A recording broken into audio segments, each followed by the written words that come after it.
Hey everyone, and thank you for watching. My name is Aliena, and in this video I'll be taking a first look at the upcoming new MMO, The Elder Scrolls Online. If you're considering buying this game for its release in April, you're most likely already familiar and in love with the Elder Scrolls franchise. That's a very good thing.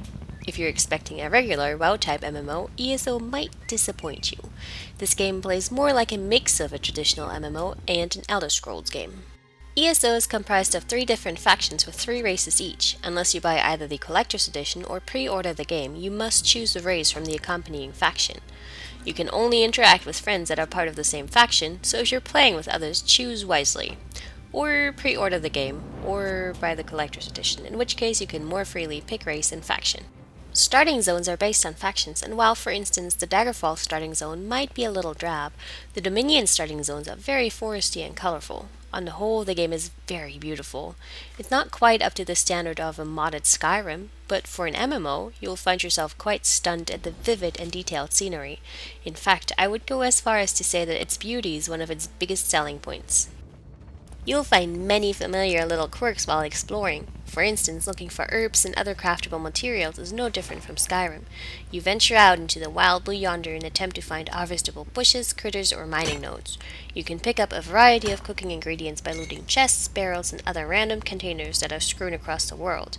You can also occasionally find books that will advance your various skills by reading them.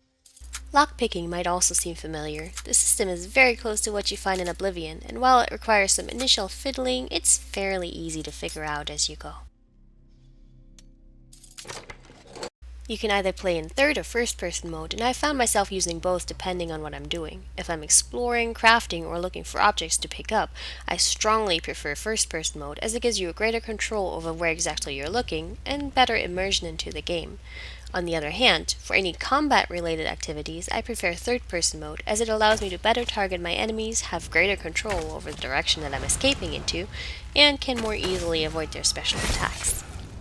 Speaking of combat, while I've heard of many people disliking it, I don't actually think it's too bad of a system. Monsters aren't terribly challenging to kill, but when you're up against multiples by yourself, it does require some maneuvering or use of crowd control. A lot of enemies have special attacks that appear as a varied shape on the ground. They will take a second or two to charge it up, giving you a chance to dodge or block them. Blocking an attack will still inflict damage, but might knock your opponent to the ground, giving you a few seconds to inflict extra damage without taking any yourself.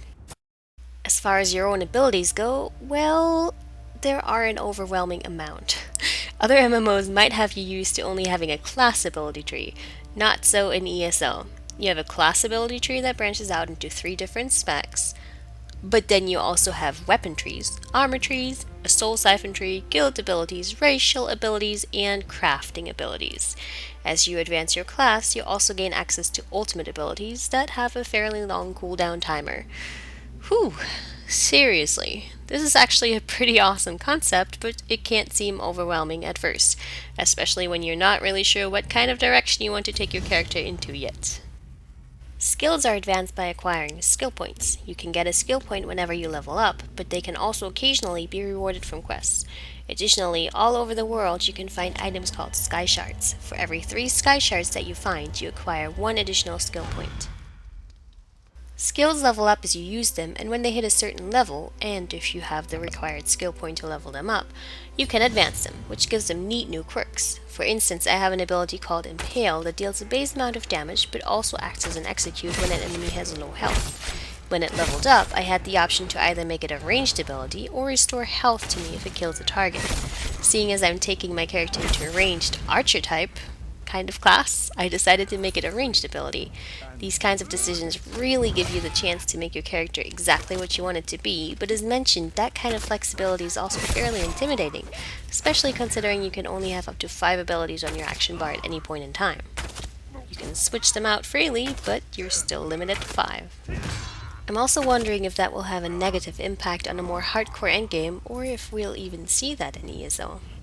ESO has done very well with questing. There's a lot of voice acting and fairly little of the usual collect 10 things and bring them back to me for a reward kind of thing. Picking up a quest will almost inevitably lead you into an immersive quest chain where you actually care about helping or rescuing people in distress, and there is enough intrigue to go around to put the Borgias to shame. I admit it took me until around level 5 to really get into the various plot lines, but once they had me hooked, they really had me hooked.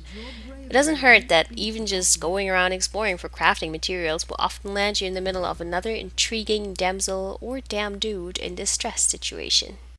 While I am not as far into the game as other people, instancing seems fairly unintuitive so far. For the most part, ESO can be played as a single player game that requires fairly little interaction with other people. Currently, dungeons are not actually instanced, so technically you can just run through by yourself and kill mobs as they attack you without ever being party. While dungeons are a bit of a challenge all by yourself, just because you can run into a slightly larger group of mobs, they're definitely trivialized when there's a few other people in the same area plowing away at everything that spawns, just like you are. I'm hoping this will be changed before release to be more of a group-friendly activity, as there are very little of those currently in the game. I know you're all terribly excited to hear about the crafting in ESO, so let's go over that. There are a total of 6 different crafting professions in the game: alchemy, blacksmithing, clothing, enchanting, provisioning, which is cooking, and woodworking. All of these are slightly different from one another and fairly fun to pick up. Let's take blacksmithing for instance, which creates both metal weapons and heavy armor. Blacksmithing gives you a tab for creation, where you can choose either to craft weapons or armor, a tab for improvement, where you have a chance to change the quality of an item to fine, superior, epic, or even legendary if you have the required items, a tab for extraction, where you can refine raw materials out of armor or weapons currently in your inventory, and a tab for research, where you can learn certain traits from items in your inventory to put onto new stuff that you create. Furthermore, every race has a different style to create items in, and you can learn all styles throughout the course of the game. This gives you the ability to completely change the appearance of something you create to suit your preferences. Different materials are required for different styles, and you start out only knowing the styles of your own faction, but it gives you something to work towards. Lastly, there is fishing. Fishing plays much like fishing does in any other game, which is to say not terribly exciting. It does, however, make it a lot easier to level up your cooking skill. As far as mounts go, ESO does offer ground mounts. They definitely come with a price tag though. The cheapest horse you can buy is 17,000 gold. In the hours that I've played, I have yet to be upwards of 2,000 gold, so it's far from a starter item. Unless you buy the collector's edition, because then you get one from the get-go and it's free. If you enjoy having lots of different people to talk to, ESO has good news for you. You can be a part of up to 5 guilds at once and communicate with any of them at any given time by typing /G1/G2, etc. This might have potential for chat clutter, but as I can't say I've played around with this feature, I'll just say it's pretty cool in theory. I have not yet had a chance to do any kind of PvP in ESO, so I'll wait to pass any judgment on that. Overall, I have really enjoyed myself playing this game. I attribute a lot of that to the fact that I quite enjoy single-player RPGs with an emphasis on exploration and imaginative, immersive quest systems. To an extent, ESO plays similarly to Skyrim, and I spent entirely too much time playing Skyrim, as I'm sure many people can relate to. On the other hand, I'm wondering if ESO can bring enough challenging group content to the table to justify being an MMO and the accompanying $15 a month subscription fee. Will I buy this game? I will most likely pick it up and make use of the initial free month of game time to figure out whether or not I can justify keeping my subscription active. But for now, I can say see you in Orden come April. The veil between oblivion and this world has been torn. My master, Moloch Baal, is free to claim Tamriel for his own. Akatosh, forgive me! Have mercy on us!